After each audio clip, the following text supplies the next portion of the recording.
Hello and welcome to Movies, Filmed, and Flicks. I am Mark Hoffmeyer, and joining me is a man who will never ever be last in an elevator situation during a escape out of a boat. It's John Livingood. Heavy people should never be willing to be the last person on an escape boat or an elevator. Freddie Rodriguez gets it bad in this movie. Yeah, he really did. And after, of yeah, of all the characters, and then they show him get impaled. So we're talking about Poseidon 2006 Kurt Russell movie. Every 25th film we talk about a Kurt Russell film, but we're getting into this. We're diving into this. We're sinking into it. We're flipping oh, into it. He gets hits. So, like everyone has like decent heroic deaths, but there's like kick him off, and then they show him getting impaled and then squished. yeah, that really hurt too. And I think it was a little. It didn't necessarily seem as much noble as maybe a little nervous when, he and Richard Dreyfuss are going to be the last two to get up this elevator shaft before something bad happens. We're all counting on the bad thing to happen, and he says, "You go first" to Richard Dreyfuss. Richard Dreyfuss goes up. He's trying so hard to save him, right at the last minute to hold on, and Josh Lucas, Kick him. our resident scoundrel anti-hero, is just says kick him off. And the worst part is that the moment that he says it, it's like you're like, yeah, that's the thing to do, and it hurts. It's just not that kind of movie. Like No. you, this is from like a horror movie. This death, but yeah, it's um And when Richard Dreyfuss is kicking, you see how much it pains him that he's doing that. Like it's just this is an odd movie, John, to talk about. And I think the one great thing that happens is, this is a remake of the Poseidon Adventure, a movie with a lot more personality than this one. But I kind of wanted to, I've researched this film. We covered on Deep Blue Sea, the podcast, and I'm covering it again here, but I dove even further, so pardon the puns, into research for this film. And so while researching this, Wolfgang Petersen, this is his C trilogy, by the way. He has like what Das Boot, and then he had Perfect Storm, and then this one. He didn't even want to direct this, and then he was like, "Yeah." He's like, I kind of. He goes, the original disaster movies, you can watch them and smile, and he goes, so I wanted to make this movie where nobody smiles, and you just like no one smiles. The boat goes over, and you're with these people through the situation, and then he's like, and then he goes, these are not movie stars on the screen, and and so then I'm like, wait, but Kurt Russell's in this. And then but he's like, yeah, these are normal people. And then it got me kind of thinking about Kurt Russell's career. And also too, I just want to know, by the way, Kurt Russell only took this movie because he loves Wolfgang Petersen and he got a ton of money for it. And then Dreyfuss only took this movie because he got a ton of money for it. Wolfgang Petersen did this money because he got a ton, he produced it, and he's like, oh, I'll just direct it, make a ton of money. So it's like it was a big old cash grab for a lot of people. But I started thinking about Kurt Russell and this comment that Wolfgang made about like, I don't have movie stars in this movie. And then I started getting thinking about like his career, and like we haven't really talked too much about his box office performances of his films, because this film didn't really do that well. It made let's see, it made 181 million worldwide on like $160 million budget. So it didn't recoup a lot of its budget. But John, where do you think it ranks in his filmography, unadjusted for inflation, of like highest grossing like Kurt Russell films? Now, like did you say you mean adjusted for inflation? not unadjusted, because I just didn't want to go through Tombstone, because like some of his early films didn't have worldwide releases, so it's just Uh-huh. impossible to look at for like worldwide box office. But like, where do you think it lands in his filmography, unadjusted for inflation? I mean, even with that net $20 million profit, if we're ignoring advertising, I think. But okay, I guess this is going to probably be like somewhere in the middle to even top third, just because of that. Because a lot of Kurt Russell's things are not mega Yeah, budgeted things. So I'm just because of or like that, box office, like, right? and like like we're taking out Furious 7, Fate of the Furious, Guardians of the Galaxy. I guess he's in it, but it's just a Marvel property. Like Fast 9, I'm not counting. Forrest Gump, I'm not counting. Once Upon a Time in Hollywood, he has a cameo. Um, but if you're looking at this, Vanilla Sky, he's Dr. Curtis McCabe, but he's not even a main character in this film. He only took that movie because of Cameron Crowe and Tom Cruise, and then it turned out to be kind of not that successful as everyone wanted.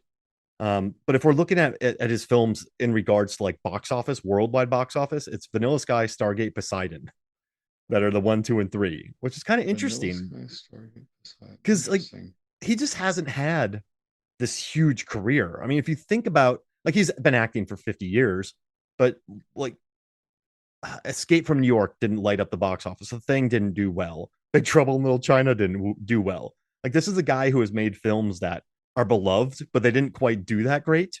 Or when he's like, yeah, I'll take a cash grab like Poseidon, or I'll do something like Vanilla Sky, or just a similar type of film. They don't do that well. So it's kind of interesting that like he did Grindhouse, Tarantino's a Tarantino film, and it was like his lowest grossing film aside from Reservoir Dogs.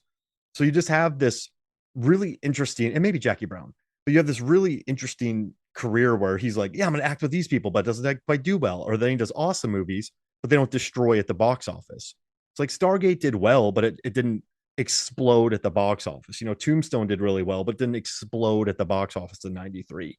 So it's just kind of interesting thinking about his career in terms of like box office, if that makes sense. Hmm. Because Wolfgang even said he's like, I didn't really hire these movie stars. I hired like normal people. So I know. Then I just went through his career and like looked at his box office, and it's interesting. He has classic films that didn't do too well, and then he has like movies that he thought were going to do really well, but they didn't do that well. And listen, he's been acting for a long time. Many people are jealous of his career, would be jealous of his career, but it's just kind of interesting to see how like he's never really been that Tom Cruise or any of those guys. He's just worked, and then I just thought that was interesting, John. It's just like we talk a It, lot about Kurt Russell. it's So funny. We talk about how, so again, the stuff doesn't take off in the box office, but like, look at how, like you said, beloved. How yeah. many people our age today are and older than us are still quoting Tombstone or Yeah. love Big Trouble in Little China, which is, always in a forever rumor of getting remade, or Stargate. Well, let's just look at what happened with Stargate. How Mhm. many hours of television have been released about Stargate? I have a Stargate tattoo. Like, these are things that spawned a lot. Yeah. And And then yeah, of course, The Thing. and like Ryan Coogler, like, what's your favorite horror film? And he doesn't like putting movies in a box. But he's like, I guess if I had to say that, I would say The Thing. Like that movie's been so wildly influential throughout. But even his ones that didn't do too well, like I think Escape from LA, people love Captain Ron, Hmm. Overboard. Like these are films where Grindhouse has audience. Tombstone is like the ultimate dad movie. Tango and Cash keeps hanging around. Sky High, people like. Executive Decision. I mean, it wasn't the biggest hit, but people like it. Backdraft. I mean, that still is like the ultimate dad movie. So it's kind of interesting. Like you said, his movies won't make bank, but then they probably sell high on video, and you meet any random person, they know a Kurt Russell movie our age. So it's kind of an interesting. It's just I don't know. He's just had a really unique career, It'd and be curious to wonder how Kurt Russell feels about his career because he's done fine. It's not yeah, like yeah, he yeah, hasn't made money, right? But like all these people who have historically talked about being underpaid, usually they're woefully underpaid. Usually it's the unfortunate story of like Jimon Hansu, getting how he just can't get paid, but he does amazing work and everyone wants to use him. But like that aside, like Kurt Russell though, he looks back and he's got to know, like he's got to know that people love his movies, and if he could choose between people loving his movies with so much staying power and making, I don't know, another $1 to $5 million per movie, I mean, he's doing fine right now. yeah, But yeah. I feel like this might not be what 30-year-old Kurt Russell would think, but I'll bet that now Kurt Russell is really happy with the legacy that he has and much more thrilled to not have the extra 50 or $100 million, but have a bunch of movies that, were really cool for like 10 minutes and then forgotten about. Because But God forbid, I love The Rock, but Skyscraper, forgotten. San wait, what Andreas, movie? forgotten. Like Yeah. there, well, hold on, folks. Before you think that, I love The Rock and I'm a big fan of his movies, but he's done a few forget bombs. in there, right? Yeah. They can't all be the rundown, right? No, absolutely. And yeah, I mean, after Southland Tales and Pain and Gain didn't make much money, he's like, I'm going to go straight into like generic blockbuster mode. And then they didn't do well. Now he's starting to do the Smashing Machine again, which movies that seem like they have more personality. I love So Pain and Gain though. yeah, oh, that movie rocks. But he's like, I'll never do that again because that's crazy. Yeah. I watched it again, John. That's a crazy movie. But yeah, I think you're right. I mean, this guy, you wouldn't trade Big Trouble in Little China. You wouldn't trade Escape from New York. You wouldn't trade The Thing, used cars. Like this guy has Stargate, Tombstone. Like this dude has had a career. And I just think it's funny though, where not funny, but and they do okay, but hey, I'm gonna do Vanilla Sky because Tom Cruise is in it. And then it's not doesn't light the world on fire. He's like, I'm gonna do Death Proof. Doesn't really light the world on fire. He's like, I'm gonna do Right. Poseidon. Doesn't. So every time he's kind of taken like a role where he's like, I don't even need to read the script. It doesn't do too well. So it's not luck because I mean he and Goldie Hawn are cruising. I mean like Wyatt Russell, Kate Hudson, Oliver Hudson, they're all acting a lot. They're on a lot of roles. He owns a winery. They're fine. But it's just interesting how he's like, I'm gonna do a movie that's gonna make a lot of money and doesn't do great. But then he's like makes a movie that doesn't make much money, then it becomes an all-time cult classic. So it's just an interesting career. And this might be controversial to say, but Poseidon is like in his the top percentile of just bland. This is a movie. Mm-hmm.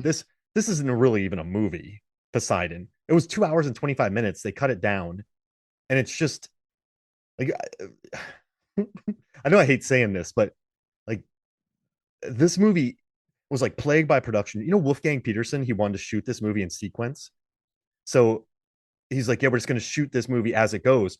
And they wanted to get big sets, but they didn't book them in time. So they were constantly building new sets the entire film they didn't have a finished script either. It's like everyone's getting sick.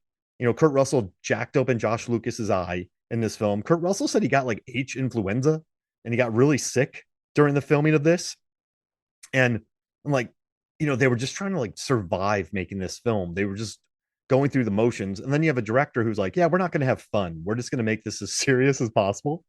And then you watch it and yeah, there's not much personality to this movie, would you say?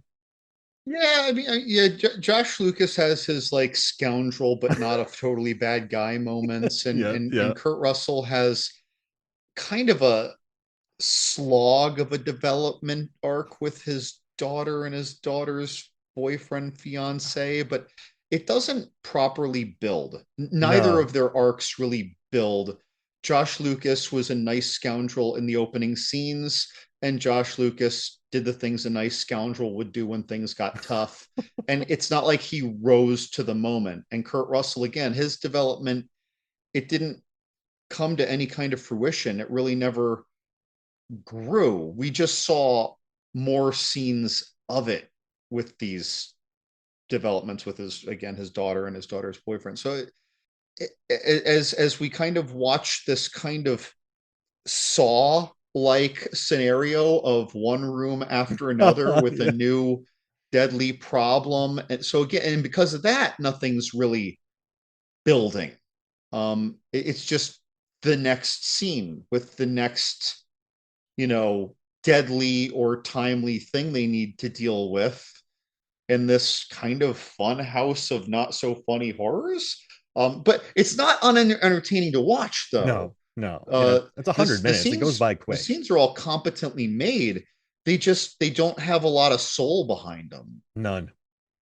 Yeah. It's Like I think when that little boy was drowning or going to drown, when the little boy's going to drown and the mother's freaking out and Josh Lucas is working on saving him. Like I don't feel it. no. Yeah. There's not much to feel. The one thing I did feel was Kurt Russell. I was like, this guy's really selling his drowning acting.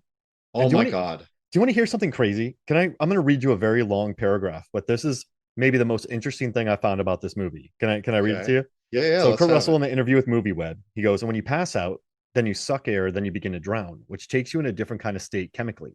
And then finally, you're kind of euphoric but dead. I was reading about this and I said, I want to do this, right? Wolfgang liked the idea of doing it this way, and he said it would take some time. But anyway, the point is that I had to say to the guy that was coming in to give me air, I said, look, I'm gonna have to get to this point where I'm just floating. After I've done this, and we need enough time to know that I'm in fact for sure dead. But I said, I don't know what it's gonna be like. So I said, this is gonna depend on you. I said, when it really when it looks really wrong to you, then you have to come in and give me air because I'm not going to do anything here. I'm not going to stop this process until it might be too late for me to stop it. I might pass out. If I pass out and start sucking air in, it's too late. I've drowned. So I said, I don't want to get that far, obviously, but I would like to be right on that edge. And so this guy, I thought he was very sharp, and he said, I understand you. I said, so we can go up to this way? And he said, I'll be there. I'll be there. And we did a couple times, and one of the times I got the air. By the time I got the air, it was weird because I didn't really know where I was. I felt his arm on me, and he was hitting that regulator, so I was getting air. For a period of time, I don't know how long, it was weird. The next thing I know, he was pulling me up, and I was kind of aware of where we were.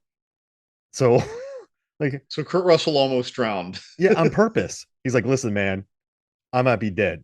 And but then you know what's funny? I read an interview about him. They're like, oh, talk about your character. He's like, I don't know. He's like a firefighter. He was a mayor. He's a dad. Got divorced. And he goes, he's a bit of a mystery, and then he drowns. Like, I think that's what sums up his character. He's a bit of a mystery, and then he drowns. So Truly, of any scene you could have seen with anyone drowning in the history of film, holy shit. yeah, yeah. Holy shit. So like he died. Like he's like, I might die down here.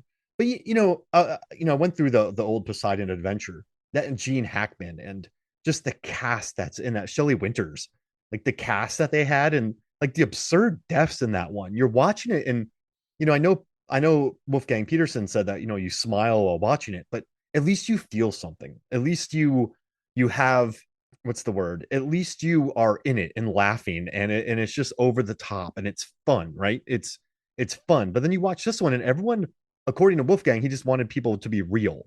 So he wanted to be very hard edged, scary like hell. And but I don't really think he caught that.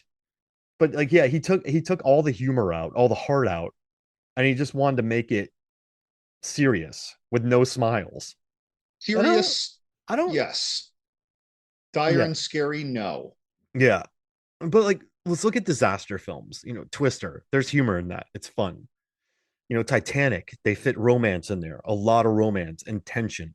Armageddon, romance and tension. Even like Deep Impact. That scene. There's still some fun to be had. It was thrilling. You are like when they're running away from the wave, when they're doing the hugs, when they sacrifice themselves. There's a lot of interesting bits. You sort of feel it, and it has some heart to it. This one, there's like really no love story. So I know Freddie Rodriguez and Mia Maestro. They kind of, I don't know. He just let her bunk, but then that goes nowhere. And like Josh Lucas is kind of into Jacinda Barrett, but that they don't really figure that out. And then Vogel's already with Emmy Rossum, and then there's a father daughter story, but the dad kind of likes the daughter. Like he's not a terrible dad. So like there's really no you're never going to kill the kid. You have Dreyfus. He doesn't really have a relationship with anything. He kind of gets lost. So you don't really have too many stakes in this movie, if that makes sense. It's just an odd one to watch. Funny I mean, too, it's like the movie tried, right, with Richard Dreyfuss's character. He's lovelorn because he lost his partner, yeah. and he's about to throw himself over the side of the ship, and then he sees the tidal wave and he panics. But like we never really see what I would call a rediscovered drive to live. He just lived because he panicked Yeah. when he was going to commit suicide because he saw something unexpected and scary. And then he just behaves like everyone else. Yeah. And yeah, our stowaway, we don't know enough about her story to care at all. You know what so it's Hmm. usually you want to show why each of these people have their reason to live and their drive. It's not like they're fighting to save themselves. They're fighting to be there for someone else, or they're fighting to save themselves to save someone else. And it's all flat. It all falls flat. There's none of it. And Except for Kurt Russell it, sacrificing himself, maybe in the best drowning scene in the history of drowning scenes, which is simultaneously the most horrible drowning scene of drowning scenes. yeah, he almost died. Not almost. I mean, they would have revived him, but kind of. I'm happy I researched that, John. Have you ever watched something and you go, Kurt Russell drowned there? like, or just anything similar. Like that looked like it hurt, or Right. ooh, they got burnt. Like, so I watched it. I'm happy I found that. I'm happy I found that lengthy thing. But you're right too. Also, this movie was 25 minutes longer, maybe more.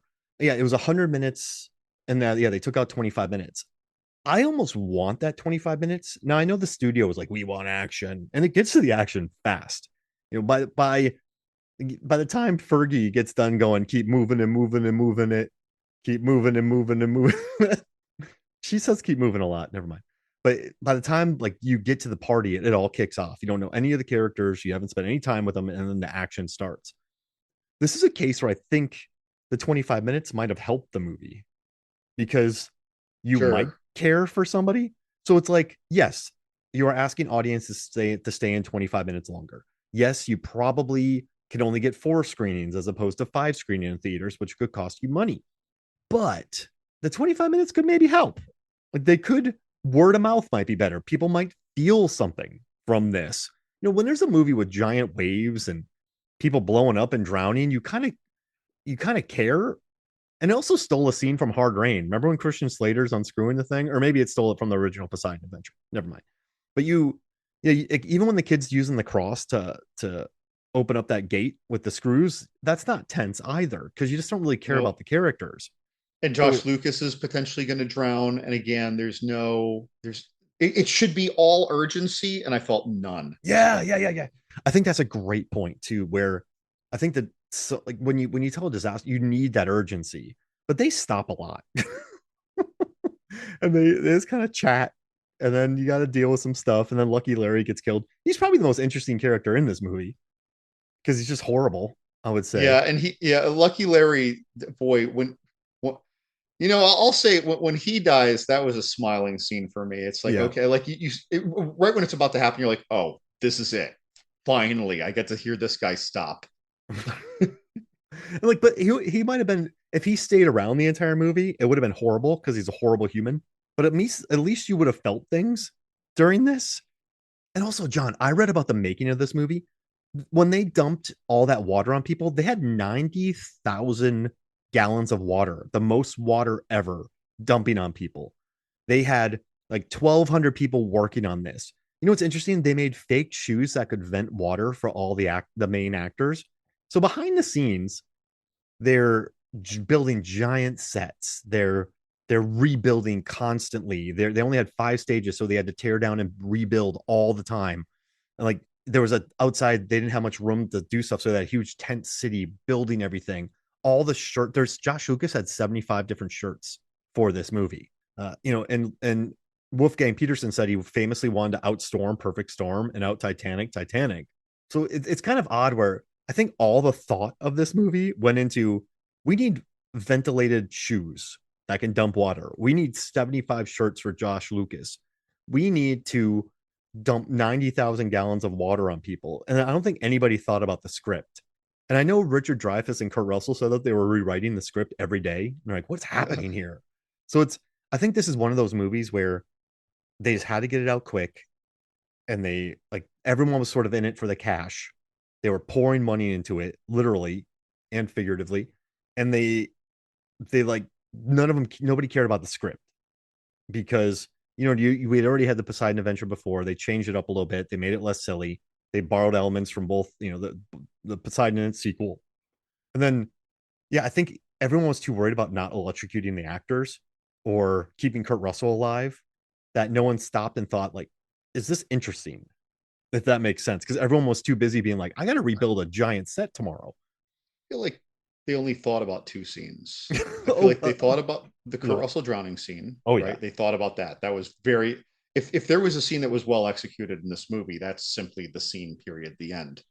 And the other one was which did not age well at all was the opening CGI Oh, of the ship going around the ship, closing in on Josh Lucas jogging. Josh Lucas is jogging through the ship, and then we pan back out, looking at the ship, at the ship, and it was like 4 minutes of a 2.5 lot minutes. of Yeah. 2.5. Okay, of all that CGI stuff, and even when you zoom in on Josh, he's pretty much jogging through a CGI green screen. like, so a lot of thought went into that. They're like, we need to show them the ship Yeah, and give yeah. them the grandeur of the ship, and I did not find it effective. Not just because it didn't age well. It just, again, it's somehow, it's a short scene. It's the first scene, but even something like that can have a sense of building, and it didn't. And then again, there was the most horrible yet most amazing scene, the drowning scene.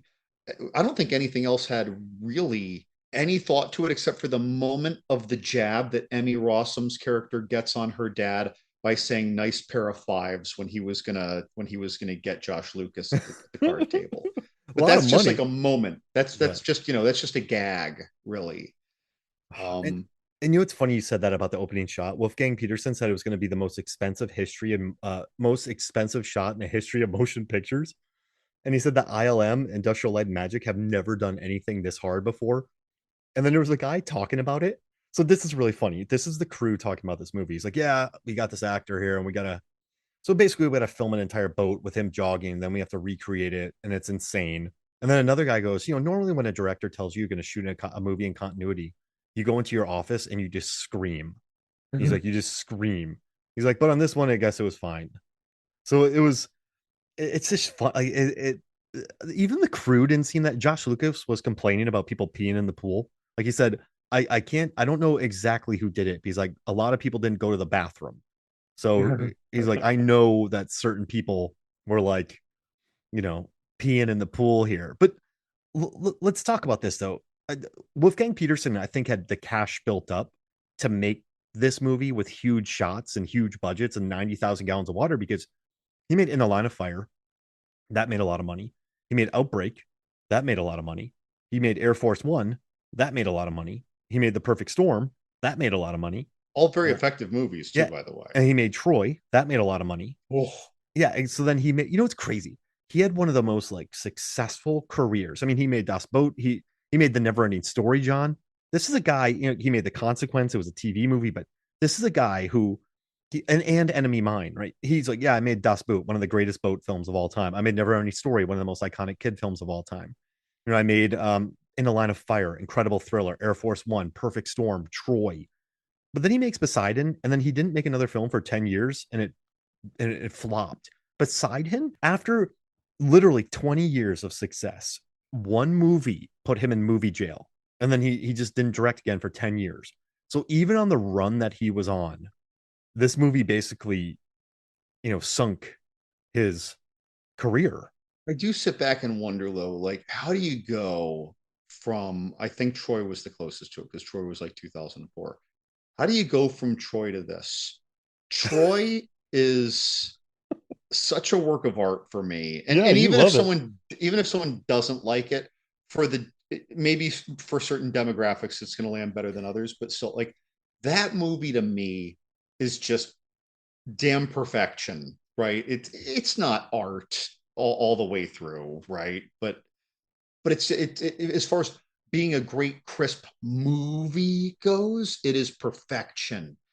I so going from that to this, I'd wonder if he picked up a cocaine habit in a midlife crisis. And get this too, Das Boot or Das Boat, 8.4. Never ending on IMDb, 8.4. Never ending story, 7.3. Enemy Mine, 6.8. He did a movie called Shattered, 6.5. In a Line of Fire, 7.2. Outbreak, 6.6. Air Force One, 6.5. Perfect Storm, 6.5. Troy, 7.3.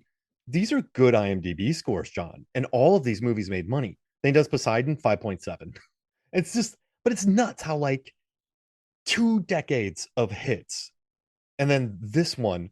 But everything I read about this movie, John, was just a colossal waste of money. Like this is one of those movies where, he was supposed to produce this, and then he was just like, whatever, I'll step in.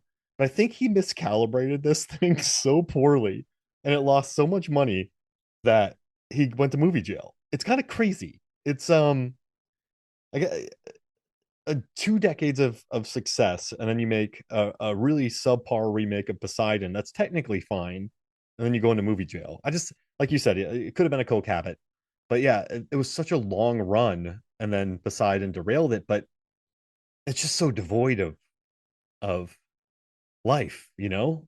So I but it's just crazy that that's what did him in. Maybe it was just the bloat of it all. Because Troy, I know it was expensive, but Troy made the money back, and people liked Troy. So yeah, I guess he wanted to finish his water trilogy, and it didn't do too well. But yeah, it's an interesting film because it flies by, but it's never interesting. It's like the perfect TNT movie, would you say, or like a TBS movie? But it's above that though. It is exactly what you're saying, but it's above that. It's just missing the heart, unfortunately. Everything else is like the visually. And again, I'm going to ignore like let's ignore CGI that doesn't age well because you can't escape that. At the time, Yeah. it was very cool, like the tidal wave. I'm sure that around the ship jogging shot was, wasn't perfection, but people still thought it was cool. But we have so many big explosions, especially in the beginning when this thing is tipping over and some things goes wrong near the kitchen. You just see this explosion blast and jettison people down a hallway as gravity is working against them. Yeah. Like there's some good explosions when the scenes are really big and you see a lot going on.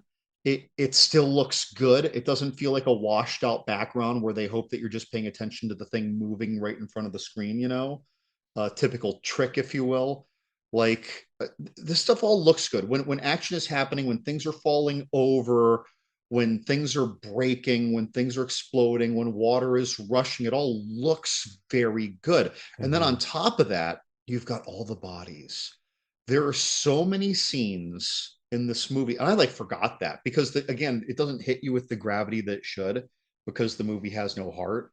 But there are so many scenes with numerous dead bodies, floating dead bodies in the water, people who were dead because they fell from the floor to the roof downward when gravity reversed on them when the ship flipped over. Like there are all these scenes with bodies. This should have a dire atmosphere, and it has a dire atmosphere for 30 seconds when Kurt Russell drowns. Like that's it. Yeah. Literally drowns. And Literally it, drown. it was nominated for best visual effects at the Academy Awards. So you're right. Good. I mean, Jan de Bont, oh, not Jan de Bont, that's another guy completely. Wolfgang Petersen's not going to make it. Everything he makes is going to be technically proficient. But yeah, you know what though, John? If you think about Perfect Storm, he had a wife at home. These guys had kids. They were making the most money ever. And I know it's based on true story, but they were pulling in a huge haul. We're gonna bring back lots of money. Like this is amazing. And you had high highs and low lows, and you knew, at the end when Mark Wahlberg was floating in the water, it was quite dire. I think I think what Wolfgang Petersen did here was like he wanted to make it as realistic as possible, like regular people trying to survive without the kind of humor and dramatics of the earlier the Poseidon adventure. But I mean, the Poseidon adventure was a giant blockbuster that was nominated for a ton of awards and had a personality. So it's like it's very technically proficient, but I think uh, you almost need to have something that audiences can latch onto because there none of these characters had anything to really latch onto.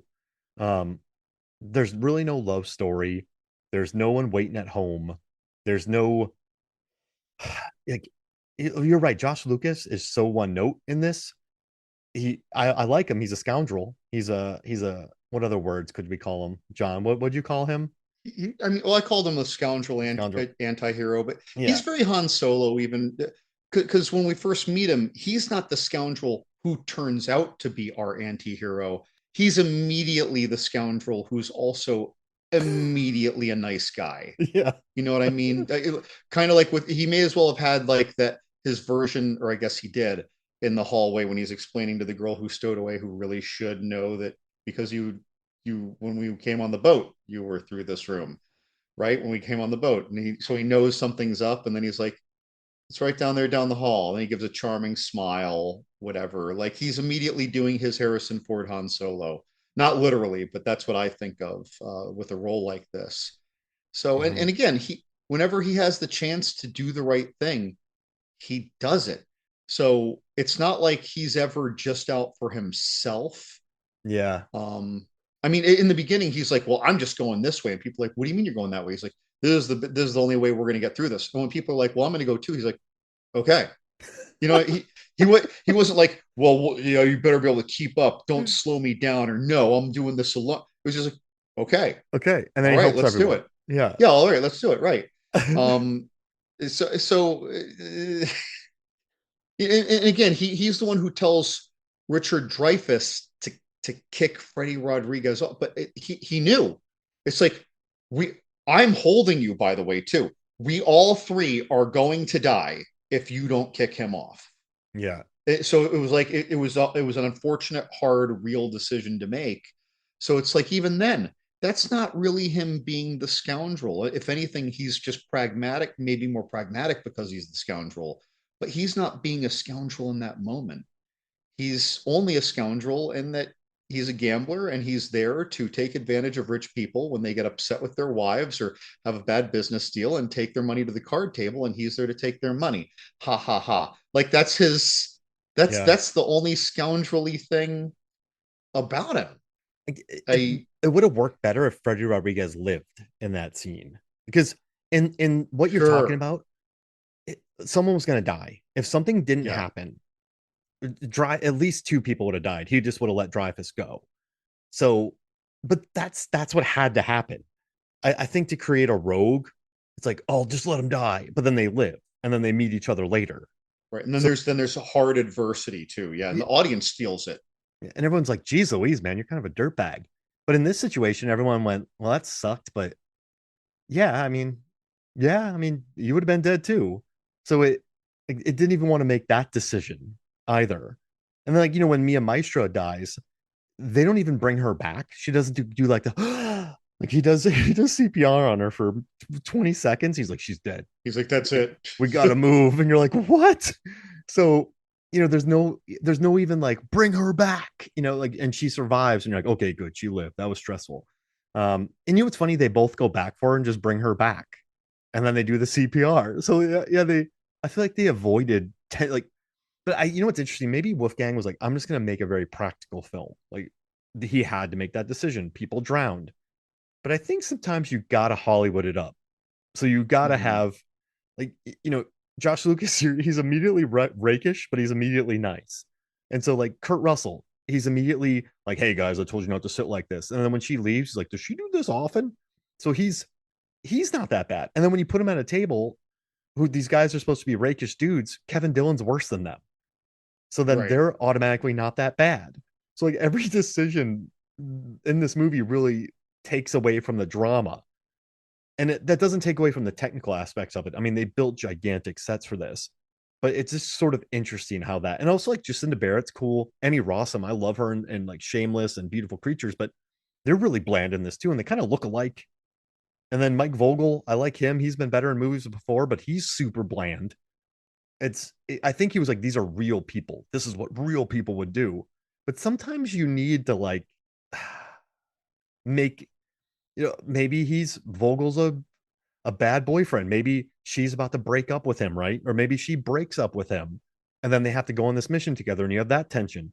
Like, sometimes I think you maybe need to make a stupid writing choice that is very story, like, just meant to create fake drama to make the audience care, because this movie doesn't have any of it. Mhm. So just like, sometimes I complain about people doing too much false drama in movies, or too many like problems on problems on problems, but that would have helped this one You at know, least.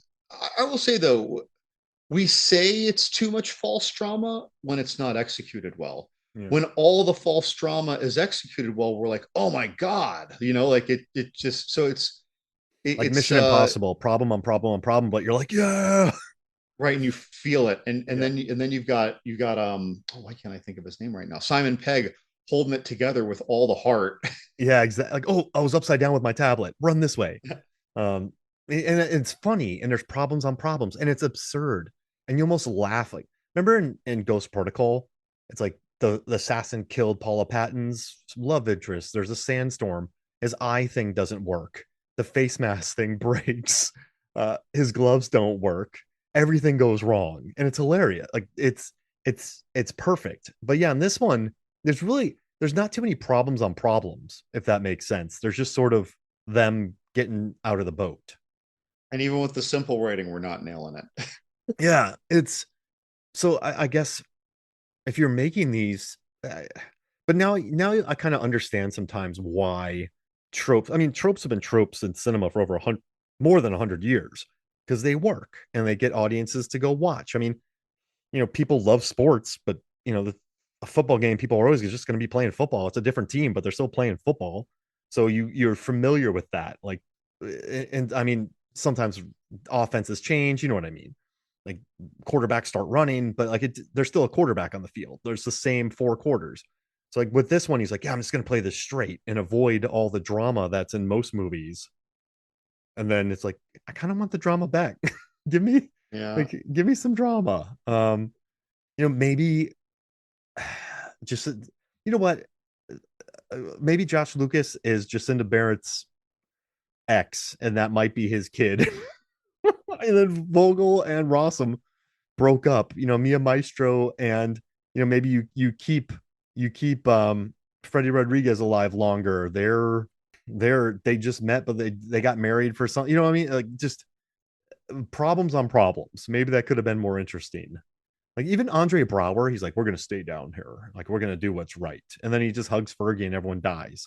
Like there's no like whoops moments. So it's Well, yeah, and when he says that we're going to stay down here, we're going to play this by the book, and everyone else, the other people are like, no, we're going to go this way. It's like, all right, like yeah. it's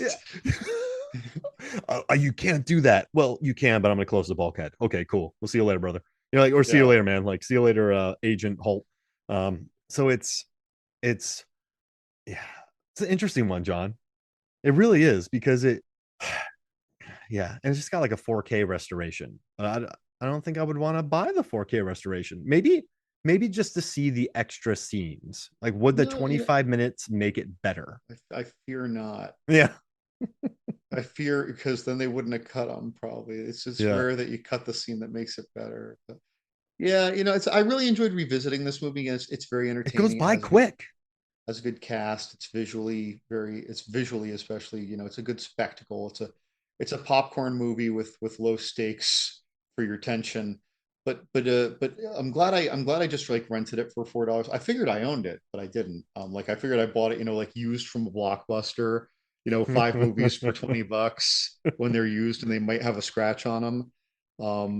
But so I rented it for $4, and I think I'm good with that. That was probably right there. I could have bought it for 7, but I don't know that I would watch it again unless in 20 years you wanted to podcast about it We're again. going through another lap of Kurt Russell movies. Right. Yeah, yeah. This is yeah. It's not. It's like I harbor no ill will towards it. I think if 3 weeks go by, I'll be like, yeah, Poseidon, I like it. But while watching it, I'm like, this does not have the juice. It's a But perfectly entertaining movie that is also just a tour de force of missed opportunity. yeah, yeah, it's incredible amount of. Yeah, Wolfgang Petersen is great at tension. We know that he can create tension, and we know he can handle waves well. We know he can stuff people in submarines and make it stressful. We know he can stuff people in airplanes and make it stressful. Or Wolfgang Petersen, yeah, I keep wanting to say Jan de Bont, but Wolfgang Peter, like we know that he can do it, and so that's why this movie's such an odd one. I mean, remember Troy, the gigantic fight scenes, just like the huge, massive fights, and then like he made this one, he just took all the emotion out of it. And I guess what got the most press is that everyone was sick on this. Josh Lucas said that people were peeing in the people were peeing in the water. Josh Lucas got his eye busted open by Kurt Russell on accident. They had a thing called the Poseidon grunge where everybody got sick. Like Kurt Russell said he got H influenza and a throat infection while doing this. And so I don't know. I don't know. So yeah, it's an interesting film. But hey, do you want to talk about Wet Russell real quick? Wet Russell. Okay. So we have Dead Russell. So, you know, he died in this one. He doesn't And die. Dead Russell, not living Russell, but Dead Russell was who saved everybody Yeah. He moved the thing back. with his euphoric, barely conscious last act, I suppose. What's the funniest thing is that I do like that scene where Josh Lucas throws that massive whatever oxygen tank and it gets stuck. Like that's one thing I liked. But I want to read something real quick. So like he dies off screen a lot, which so I'm in Cinemorgue and I just want to read this to you. It's like the thing. He's toast, but we don't see it. Big Trouble in Little China. They're saying maybe that creature kills him in his truck, which I don't see happening, but he could have. Who knows what's happened with that? Like Backdraft, we actually see him dying. Do we see him dying twice? Yeah, he dies twice in that Well, one. because he plays his dad in the beginning, doesn't he? Yeah. So Yeah. that's yeah, he does bad in fire movies, fire and water movies. But yeah, so that's he dies in that one. Tombstone, he dies off screen because they're like, yeah, he died of like a urinary tract infection. Forrest Gump, he dies off screen as Elvis. Miracle. Remember when they're like at the end of the film he like died in a car crash? So we hear about him dying off screen in that one. Poseidon, we actually see him drowning, so dying. So up until about Backdraft, this is only the second time that we've on screen seen him And within a definitively year of die. this, he got death proofed at the Yeah. end. Yeah, he got knocked out and then bone tomahawked. Jeez Louise, he gets a now Ooh. what doesn't he gets a like a flask jammed into his ribs and I then he don't gets remember. murdered. I believe that was episode Oh, 15, oh, during which we discussed that, by the way. it's interesting too. He dies off screen in Bone Tomahawk. We don't see him dying, right? Because we just hear the gunshots. So we see him get a flask knocked in him, but we don't see him dying. Hateful Eight, we definitely see him dying. He spits up a lot of blood. And then Guardians of the Galaxy 2, he you know disintegrates. But it's an interesting and also in Elvis he dies off screen. Deadly Tower he dies. But yeah, he doesn't die on screen much.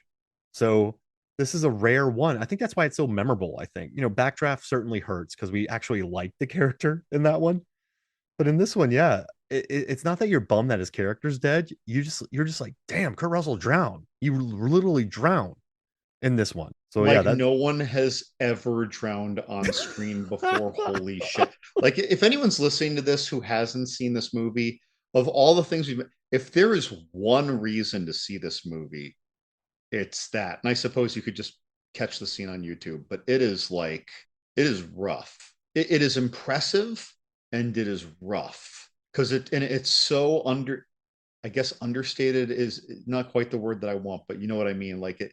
It's not a lot of theatrical thought went into it, but its execution is anything but theatrical. It's not sensationalized. It's not showy.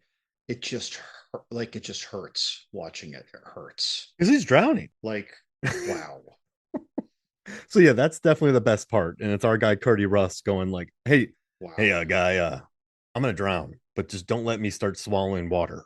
Just let me get to that point where I look dead. And when it seems bad, give me air. Like I'm that's gonna drown, but stop me before I'm drowning. yeah, exactly. Just catch me at the first N. Like you almost wish it was more dramatic. Like there it's like maybe something's blocking him. Maybe something is ripping at his pants. There's an electric eel in there. Like just something odd. But there No, wasn't it even was that. just totally sensible. You're holding your breath, and unlike how most movies would always have it, you didn't hold your breath exactly as long as you needed to. Yeah. Yeah. So it's even his death isn't as sensationalized. But all right. I just want to talk and now let's talk about Wet Russell. Okay. So I think I'm going to tell you my five favorite Russell water scenes. And I think Okay. this one might be added to it because he legit drowned. But Can I guess one that's going to be in there? I think you can, yeah, yeah, guess. How about Captain Ron jumping in the water to hang out Yes. with the girl that Martin Short thought was waving at him. So this is exactly what I have in my notes. Swims up to her. It's a time. I don't think she's waving at you. Hey, Clarice, babe, who you waving at? Me or him? Yeah, thought Yeah, so. and he goes, every That's time I'm up this Clarice. way, she wants my manhood. So yeah, John, you nailed it. I think you can get another one too if you think about it, if you put some thought. But hey, Clarice, babe, who you waving? And he jumps in the water. So yeah, that's definitely one of them. I think It, I think you can get it. like I'm trying to think here. So I just haven't seen are you going to do the surfing scene from Escape Yes. from LA? Yep. That's my Yes. number one. That's my number one. He's just Does hanging it out. count? Does it count if the water is frozen? See, that's because he It's does not all, wet. You know, because that's not wet. That does not. It's not yeah, wet. Never because mind. That's not wet. Thing, Miracle, and Hateful Eight, he's surrounded by frozen water. Okay, but we're gonna go flooding elevator in Big Trouble in Little China. Okay, so I'm Either that or him when he gets out of the shower and he's wearing the robe and he's on the phone and I'm his gonna hair go, is wet. I think this is mine. When they're in the water and she's going past him, he's like, "Would you stop rubbing your body up against mine? Because I can't concentrate when you do that." Jack Burton is such an idiot. They're in this pipe and they're crawling through this water and she's going past him, but she's kind of rubbing on him. And he's such a goober. He's like, "Would you just stop rubbing on me? I can't concentrate." He's such an idiot, John. I love is that. is is one of your scenes Wyatt Earp wandering into the middle of the river in the open so that he can shoot people more easily? No. And he's just screaming, "No!" He's just out in the open. Yeah, yeah. John, you know what that movie taught me? If I'm ever in a gunfight, Just if get out I'm in the just open. all I have to do is to get really pissed and just walk into a river with no cover, yelling "no," and just my anger will make bullets miss me. Cortisol is the best cover. Yeah. John, you're on fire here. Now, there's one more. Okay. I have Oh, six because Poseidon's a wild card, but I have one more. I is it Soldier? Is Yes. there? Okay, okay, Yep. The okay. rain fight with Jason Scott Yeah, Lee. yeah. Well, which I liken to Cyborg Yeah. Oh yeah, that's at another the good end of rain fight. Cyborg. Yeah. Yeah, but yeah. Yeah. Well, you nailed it. You were very close with Big Trouble in Little China. I just love that Jack Burton's such a like a wiener. At least I honed in on the correct Yeah. movies. Yeah. Yeah. No. And then shooting with cortisol You and know then what? You know what we surfing. forgot though. I'm pretty sure I'm remembering the scene right, although I haven't seen it in a long time. Original Overboard. I Oh believe yeah. there's a scene where they have kind of like a water fight in the house, and they all end up soaked. And it's one of the moments where she goes from like my life as in servitude as a housewife to them feeling like a family, her being fooled into it being her family. They had like a water fight that started with her and the dishes, and it ended up going outside, I think. But they all ended up soaked, and it was a really sweet moment. Am I remembering that right? Yeah, yeah. Am I honing He gets the on? wet shirt and like then they have a Yeah. good family moment. Yeah, I mean there's a lot of great water stuff in there, but you know, I don't know. It didn't make my top of list. And like of Deepwater Horizon, he's surrounded by water. Stargate is It's not the same. It's not the same. it's probably his driest movie is Stargate. Like if I'm picking Kevin Costner's best wet scenes, I'm not choosing from Waterworld. Yeah. And it's not because I don't like I actually love Waterworld, but that's not what are it's just what are Costner's best water scenes? I'll bet we could come up with them. I'll bet he got soaked at some point in the Postman, but I don't remember. I did love that movie too. It gets a lot of flack. Oh, Kevin Costner, he had a soaking wet scene in Oh, where the he's the Coast Guard bodyguard. The movie. bodyguard. Oh The yeah. buddy. What were you gonna say? The Coast Guard movie. Oh, the diving movie. Right, right. Of The course body he wait, did. what's this movie? What's that one? The bodyguard. Yeah, what's The the bodyguard. no, the Guardian. Oh, the Guardian is the diver one. Yeah, Yeah. And then with what? Ashton Kutcher trying to get a serious role in. Oh man. Tim Cup, is there any water in that? Like I know in Prince of Thieves he's skinny dipping. Field of Oh no, no, no, Dreams no. He fought Little John in the in the water. river. That Oh was a yeah. good scene, actually. That was a very good scene. That's a good And one. then he pulls him out of the water when he thinks he's drowning. Yeah. That McFarlane was a USA great has some scene. good beach running. I'm assuming that. Well, I don't know about Bull Durham. I don't think he might have a soak scene in there from like a shower, but it's nothing worthy of this. Yeah, showers don't really count. 3,000 Or, miles of or like Graceland. when they cold plunge and they like pop out and he's arguing with Tim Robbins kind of thing. But I think that was Tim Robbins in the cold plunge in the cold tank. Message in a bottle. He's by the beach a lot. That doesn't really count. But I'll bet he's got a good John, filmography. who has more dad movies? Kevin Costner or Kurt Russell. Kurt It's Russell. but like, okay, think about Costner. Field of Dreams, the like Dances with Wolves, Robin Hood, Prince of Thieves. Like this guy, Open Range, Tin Cup, Bull Durham, like JFK. He has like 13 days. This guy has some pretty good movies like that. You know, like where you put it on, you're like, oh, I'm just gonna watch Field of Dreams. You know, like I'm gonna do that.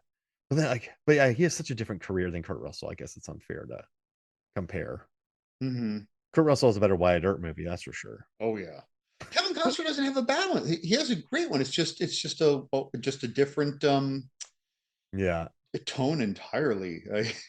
One thing about I do like that Kevin Costner's not afraid to gamble. Like I'm gonna spend $100 million on Horizon, or I'm gonna make The Postman. And then like he bets big and then sometimes flops, but then he just makes some movies and then he comes back. I respect that about him. But yeah, it's yeah, I don't know, John. This was a weird one to talk about, but I there wasn't much to talk about, so I researched the production and now I understand it a lot more.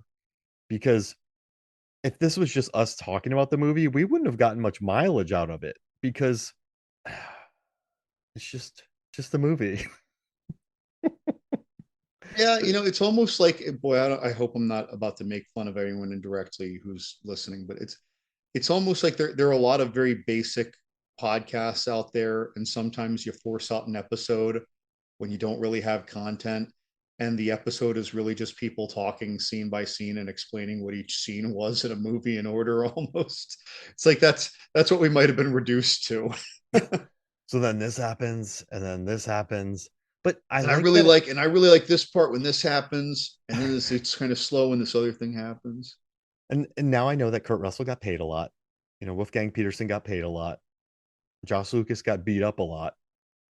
They had 75 shirts for him. Got nominated for an Oscar. That's about it. And then, I know Wolfgang Petersen like passed away, but yeah, he had a great filmography. I still remember watching In the Line of Fire back in the '90s with the wood Dude, what gun. a what a powerful movie. Yeah, Again, all the movies that you were listing when you were given his filmography, I didn't even remember like what he did. Like they're all so strong. Like they're the movies we were watching with like our dads and our uncles, and we knew they were good movies as like a 12-year-old. But when we got older, we're like, oh, now I see why my dad and uncle like this so much. This movie's awesome. Like all these movies are awesome yeah, yeah. I agree. except for this one. Yeah, This one is not. it doesn't do it. It's perfectly fine for a rainy Sunday afternoon. Hopefully, if you can stream it for free, uh, movie.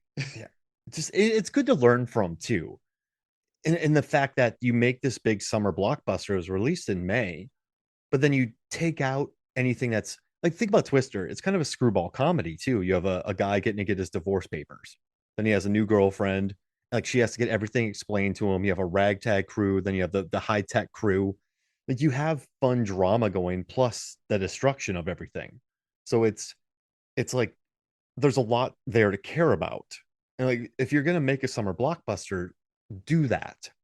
So I think that's where this one fails. And so it's just fun to watch and just kind of, okay, this is why it didn't do well. And I find that to be interesting. I understand why Wolfgang did it, but it's very interesting to me where you can see where it kind of went awry.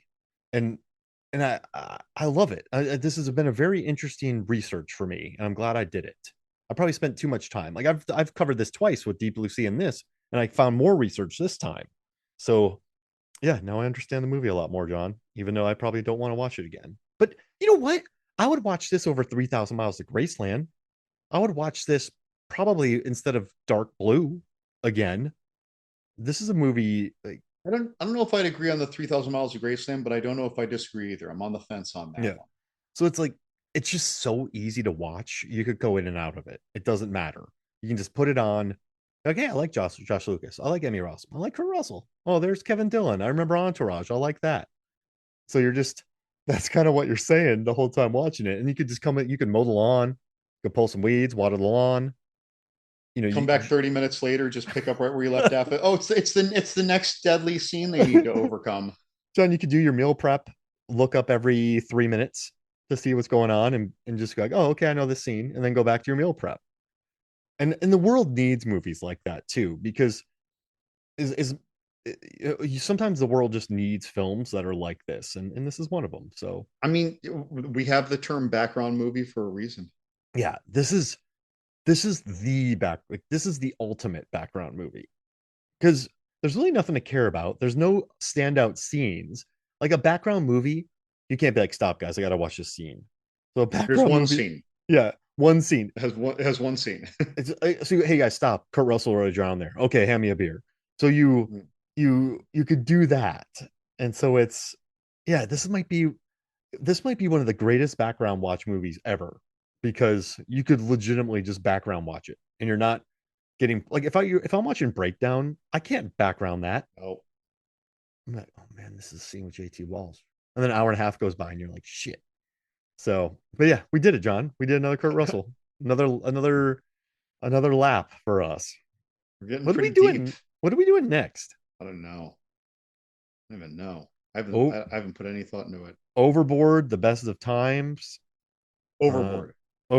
Overboard. There it is. Overboard is next. We can talk about Goldie and Kurt. I like that.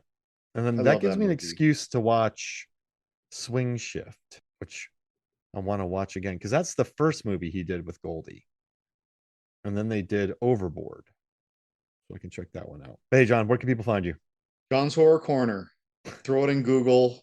I'm in all the social media that I'm not too old for. There it is. Yeah, stop bringing on some new social media channels, people. All right, hey John, thank you for joining me, man. So for me, Mark Hoffmeyer, for John Levengood, this is Movies on the Flicks. We'll see you next week.